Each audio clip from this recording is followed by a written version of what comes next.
What a fail. TingleStorm.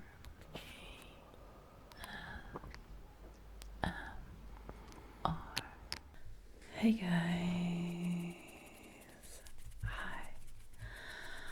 Welcome back to my channel. Today I want to talk about something that is very important for me. And it is the times I have been body shamed. And that's probably not an ASMR subject. And I don't know, it probably you don't want me to sit here and just talk to you. But that's what I feel like doing today, because after the filming fail I went through before, I feel like I need to do something chill, something that doesn't require too much effort, because unluckily I have to go to work and I'm having crazy shifts lately, so it's really hard. And if something that I planned actually goes wrong, I don't really have the opportunity to have a plan B in terms of ASMR situations at least, because you know the setup and everything takes so long. So I want to do something really comes from my heart, and I wanted to talk about the times I have been body shamed in my life, which are actually a lot. So in case you guys don't know, I am from Italy, and here in Italy, even though we have Monica Bellucci, which is like super famous and I don't know, Italian woman icon around the world, I guess, the beauty standards are actually very different. The average Italian guys consider Monica Bellucci fat, maybe, or maybe they consider her fat because she is how she is. But if another woman had her size and shapes, they'd call her fat, no doubt. The beauty standards here are very weird. I mean, they consider beautiful somebody like Elisabetta Canalis, which is George Clooney's ex-girlfriend, to give you an idea. She was a showgirl in Italy. We called her Velina, and Velina is a dancer in a TV show that is like historical already, like everybody knows. It's called Striscia la Notizia, and it's a satirical TV show, and there are these beautiful women dancing. It's like two of them, they're called Veline, plural, and it's usually one blonde girl and one darker hair girl, and they dance like they do crazy, no, not crazy, they do short dance between one service and the one report and the other, basically. And Elisabetta Canalis actually became worldwide famous, so this is why I'm giving you the idea of Italian beauty standards. So if you are a little more heavier than that, then you're not fitting the beauty standards here. It's really hard. So of course it's not that you're horrible and everybody hates you, but you're gonna have much harder time at being I guess appreciated, because you know, especially nowadays, it's all based on the physical aspect, on the appearance, and I don't think Italian men would like Kardashians, and I don't think I would call them beauty standards either, because they underwent several procedures. They have big butts and big boobs, but also flat tummy, so it's not really natural. I mean, if you have shapes, you're more likely to have a little bit of a tummy too, so it's really crazy. But with this being said, let's go back to my story.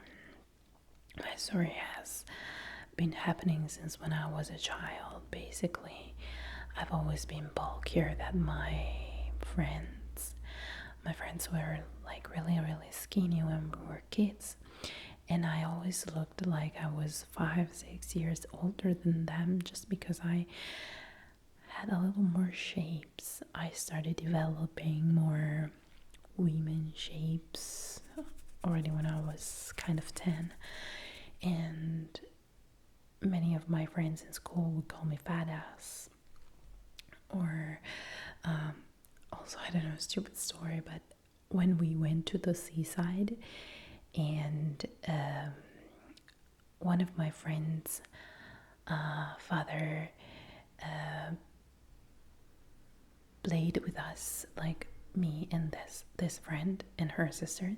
They were like super thin, and he could lift them and throw them in the water, do fun things, and I wanted to be lifted the same way, but he struggled so hard. And I remember him joking with my father, being like, I came with your daughter, she's so heavy. And I mean, if you think about it, how many kilos could I have weighted back then? It was, I don't know, 15 kilos heavier than his daughter, so it's completely acceptable that he couldn't lift me and throw me in the water like he did with his daughter. So I mean, that's okay, but it affected me back then already. And then there was the time that I was taking dance classes, and all my dance class partners were all skinny, and when we had to choose outfits for the exhibitions, they all wanted to wear tank tops and super short shorts. And I was already so aware of my body shapes, and I never wanted to wear those outfits. And I remember when we had to vote for which outfits, that specific memory I have was that there were two outfits.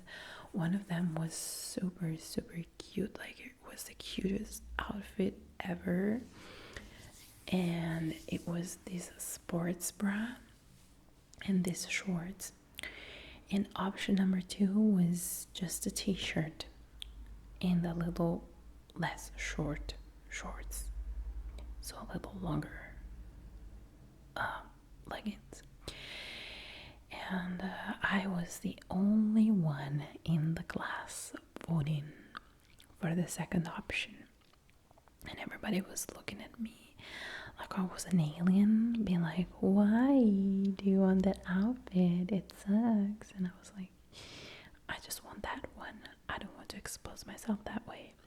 Because at home, there was always my mother telling me that I was fat, that I had to be aware of the fact that I was not looking like my other friends, that I couldn't wear certain clothes because they didn't look good on me, that I had to pay attention to what I was eating, otherwise I would gain a lot of weight. And it actually affected my confidence a lot, because my mom has always struggled against obesity. She lost a lot of weight now, but she's always been obese during my childhood and adolescence. And I know she didn't want me to go through the same struggle she went through, but I wasn't ready for that. Like, I just wanted to be a kid and have fun with my friends, but I was always having to deal with her. And every time my friends had ice cream, she was like, no, you're not gonna have it. And anytime my friends were eating anything like not really healthy, she was giving me that look. And I remember it so well. It was like a gaze that I could detect among thousands of people, and I already knew what the gaze meant. It meant that I couldn't have that food. And in case I had it, anyways, that would mean that would have had to argue a lot about the consequences of that, about how much weight I could have gained, and how bad I would have looked, and how I couldn't consume the same things as my friends did. And that was actually true, because I've always been heavier than them. And then when we were adolescents, my skinnier friends had a lot of boyfriends, and I never had a boyfriend when I was a teenage. My first boyfriend was when I was 16.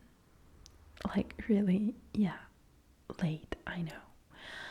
I was very shy, I was very self-conscious. I never dressed like my friends did. I never exposed myself. I never wore shorts. During those hot summer days, I was wearing jeans that covered my legs from my heels to my belly. I was wearing sneakers. I was wearing long shirts. I was never showing my belly.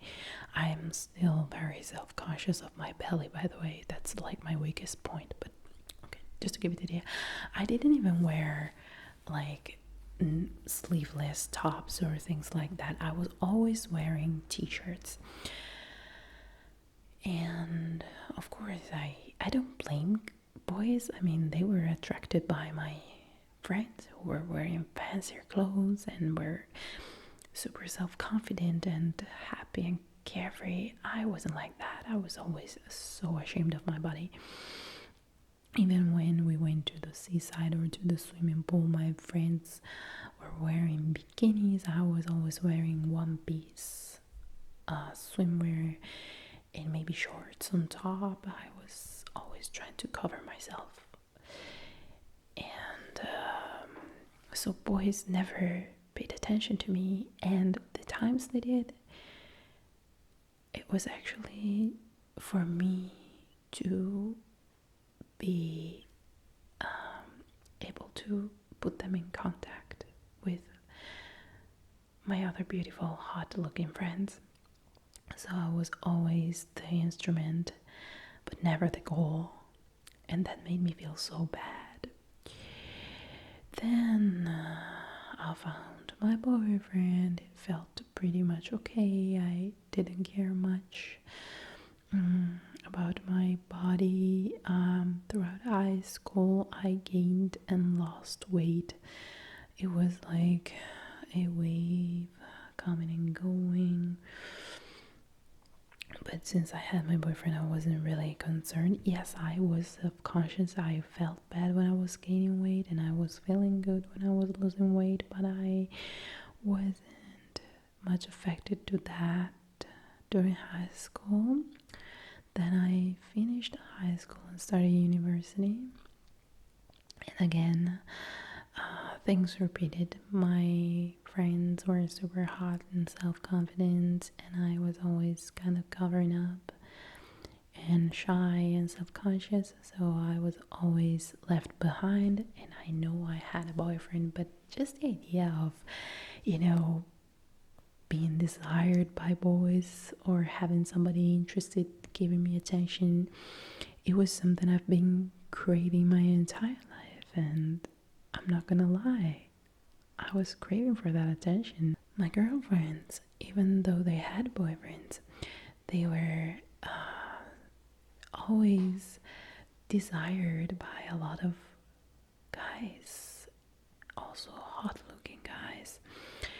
And many times they were like, oh, that guy's so hot, and that guy was returning the interest.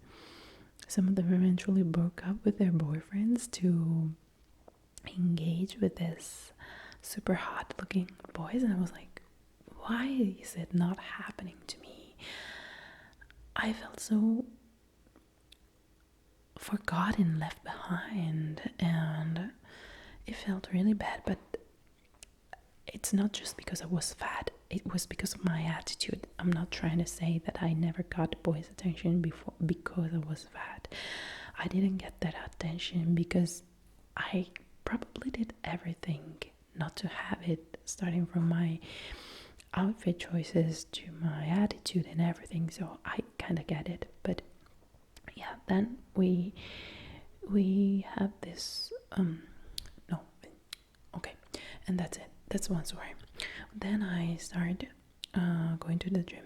I go to gymnastics, adult gymnastics, and I've always been very flexible, and I loved acrobatics, so it wasn't really hard for me. But during the first day of class, my coach went to me and said, "Listen, we gotta talk." He took me to one side of the room, and he told me, "Listen, I see you're very good at this sport, but if you wanna keep coming to the gym, you have to make me one promise." I was like, "Okay, what is it?" He said, "You must lose weight. You are too heavy for this sport. If you get injured, it's gonna be a mess. So you have to promise me that if you want to keep coming to the gym, you'll have to add some extra workouts during the week, as well as pay attention to your nutrition." And I was feeling so mortified, so bad. Everyone around me was looking super fit, and people that are into gymnastics are always very fit and also smaller and lighter. And I was actually the only one overweight there, like seriously overweight. I was much heavier than I am now. And I was feeling like a monster, but I said, "Yes, okay, I promise I will do that." And I added those extra workouts, but I also loved eating so much and had no control on my nutrition, so I didn't lose any weight. And every time I went to the gym, I felt so bad. Whenever our coaches had to help other people doing acro things, they only needed one coach helping them with one hand. And for me, it was never like that. I remember we were doing this back somersault. My friends at the gym were doing it with our coach, just helping them with one hand, rising them up. When it was up to me, my coach called the other coach. So I had two coaches. They put their hands into my pants and then other hands behind my back, and they basically lifted me and turned me. And it was so embarrassing for me because I knew they were doing it because I was too heavy. And also another day, always at that gym, we had to jump on a trampoline and then do a front somersault and land it, but I couldn't manage to land it. I was too heavy, I was too scared. I never landed it. So the coach was like, "Okay, if you're not gonna land it this time, everybody will have to do 20 push-ups." And I was like, "Please don't give me this responsibility." And he was like, "You better land it." So I tried my very best. I landed it for a second, but then I fell on my butt. It was like 20 push-ups for everybody. Everybody hated me. They looked at me like I was a stupid fat cow. And I was feeling mortified. We all did our push-ups. And then everybody started doing things, and I tried to do one more.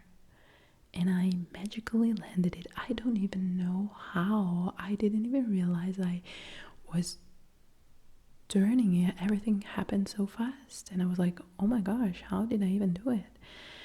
And in that moment, somebody from the other side of the gym said, "It's totally useless that you landed now. We already got our 20 push-ups because of you." And I felt so bad. so very bad. But yeah, then the year finished. I actually got injured into my knee, so I left the sport. I remember one day I was walking on the street and there was this is another story, always in that year. I remember that day I was walking on the street and there was this old man sitting on a staircase. He looked at me and he said, "You're so freaking fat." He didn't even know me and I felt really bad.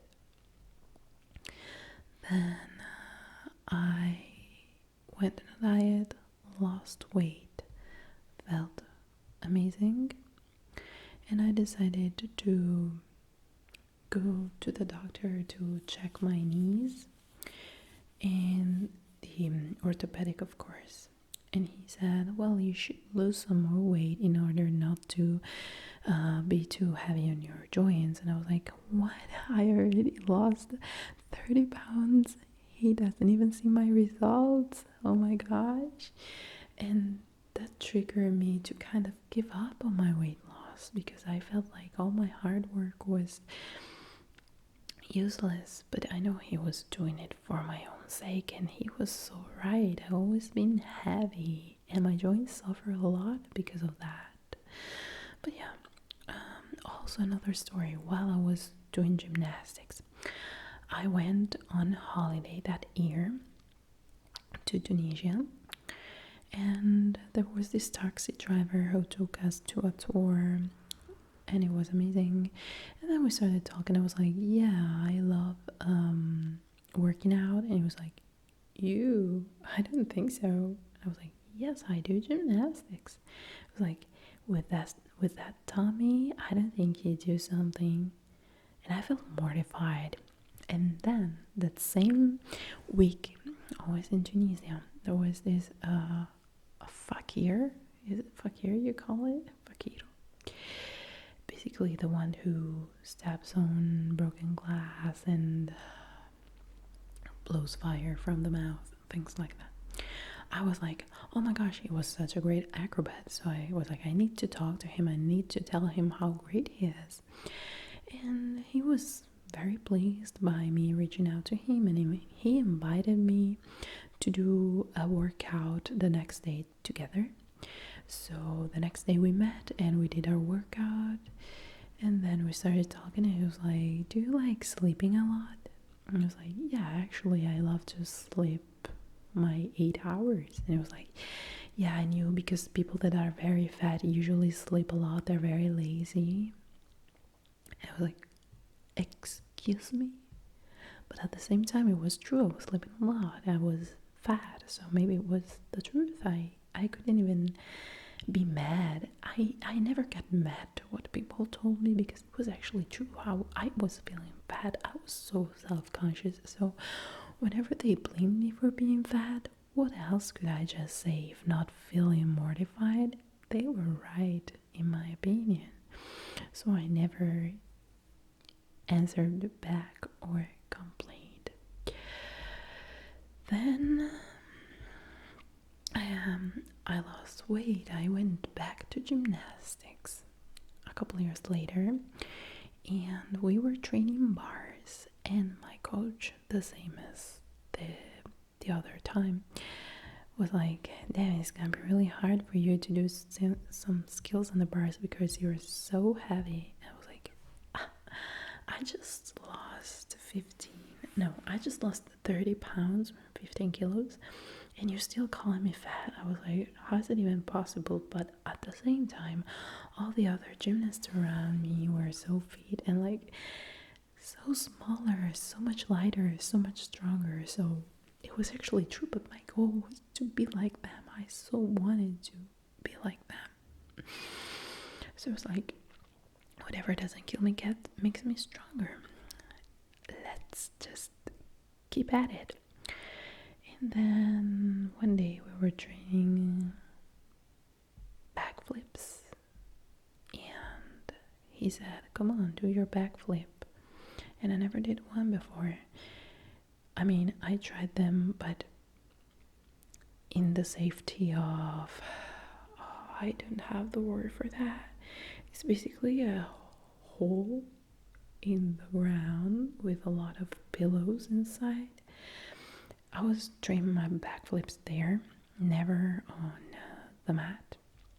So come on, go ahead and do it. He pushed me in order to flip, and I injured my knee so bad. I tore my ligaments and my meniscus and everything, and then I had to undergo surgery. And after surgery, I gained a lot of weight because of inactivity and because I like my comfort food, I'm not gonna lie.